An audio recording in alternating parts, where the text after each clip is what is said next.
Hi అండి, welcome to తెలుగుంటి లోగిలి కథలు. ఈరోజు మనం నెల్లూరు స్టైల్లో బెండకాయ మెత్తాళ్ళు కర్రీ ఎలా చేసుకోవాలో చూద్దాము. ఇది చాలా సింపుల్ రెసిపీ అండి. బేసిక్ ఉప్పు, కారం, పులుపు, పసుపు వేసుకొని చేసుకునే కర్రీ అనమాట. ఆల్రెడీ మనం కట్ చేసి పెట్టుకున్న బెండకాయల్ని కొంచెం ఆయిల్ వేసుకొని ఫ్రై చేసుకోవాలండి. బెండకాయ డైరెక్ట్గా కూడా వేసుకోవచ్చు కర్రీలో, కాకుంటే అది జోమ్ అనేది వస్తుంది కాబట్టి కొంతమందికి ఇష్టం ఉండదు. సో అందుకని ఇలా కొంచెం ఆయిల్లో వేసుకొని లైట్గా ఫ్రై చేసుకొని తీసి పెట్టుకుంటే కర్రీ మనకి జోమ్ అనేది రాకుండా ఉంటుంది కర్రీలో.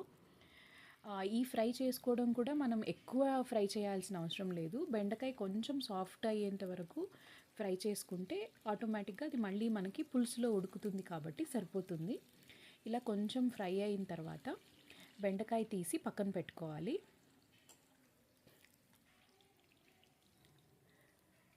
ఇప్పుడు ఈ పక్కన పెట్టుకున్న ఆయిల్లోనే మనం తిరుగుమాత వేసుకోవాలి. కొంచెం ఆవాలు, జీలకర్ర, కరివేపాకు, మనం కట్ చేసి పెట్టుకున్న ఆనియన్, ఇవి వేసి కొంచెం సేపు సాట్ చేసుకోవాలండి.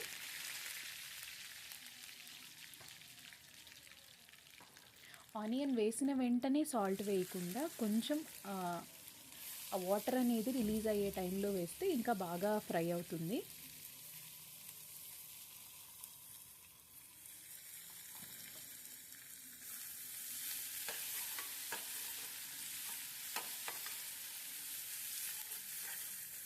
ఇదే మెథడ్లో మనము బెండకాయలు, వంకాయలు ఏమైనా వేసుకొని చేసుకోవచ్చు అండి. మామిడికాయ కూడా వేసుకోవచ్చు.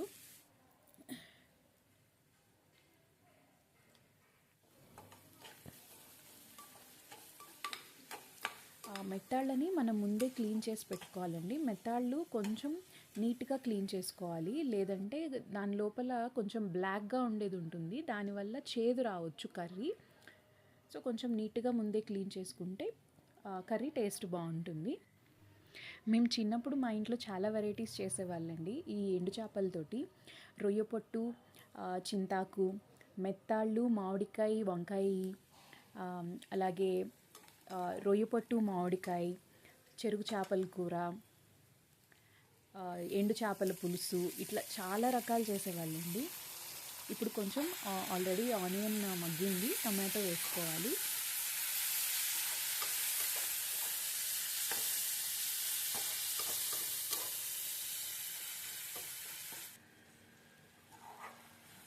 ఇప్పుడు టమాటో మెత్తబడింది. మనం ఇందులో కొంచెం పసుపు, కారం,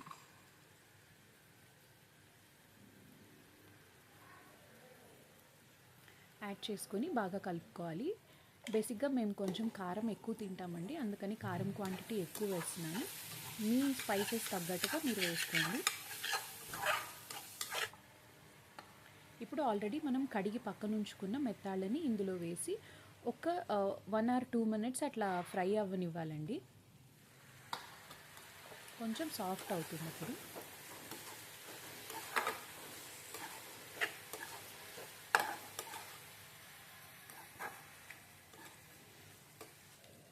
ఇప్పుడు ఇందులో కొంచెం చింతపండు పులుసు, టొమాటో కొంచెం ఎక్కువ వేసుకున్నాము, మాకు పులుపు అవసరం లేదనుకునే వాళ్ళు ఓన్లీ టొమాటో, ఆనియన్ వేసుకున్నా సరిపోతుంది. కొంచెం పులుపు తినే వాళ్ళైతే కొంచెం పులుపు వేసుకుంటే కొంచెం టేస్ట్ కమ్మగా అనిపిస్తుంది. ఇప్పుడు ఇందులోనే కొంచెం ఒక హాఫ్ గ్లాస్ కంటే కూడా తక్కువ వాటర్ అలా కొంచెం వేసుకొని ఉడికించుకొని, ఉడికే టైంలో ఆల్రెడీ మనం కట్ చేసి పెట్టుకున్న బెండకాయల్ని ఇందులో వేసి కర్రీ దగ్గరకు వచ్చే వరకు ఉడికించుకోవాలండి. మనకు సరిపడా ఉప్పు, కారం చెక్ చేసుకుంటే సరిపోతుంది. ఇది చాలా సింపుల్గా అయ్యే రెసిపీ అండి. నేను చేసే వీడియోస్ మీకు నచ్చినట్లయితే కొంచెం లైక్ అండ్ సబ్స్క్రైబ్ చేసుకోండి. నాకు కొంచెం సపోర్ట్గా అనిపిస్తుంది ఇంకొంచెం రెసిపీస్ చేసేదానికి. సో ఇలా కూర కొంచెం దగ్గరికి వచ్చేదాకా ఉడికించుకోవాలండి. ఇదే గ్రేవీలో మామిడికాయ వేసుకుంటే ఇంకా చాలా బాగుంటుంది. కర్రీ దగ్గరకు వచ్చాక ఆఫ్ చేసుకుంటే మన కర్రీ రెడీ అయిపోతుంది.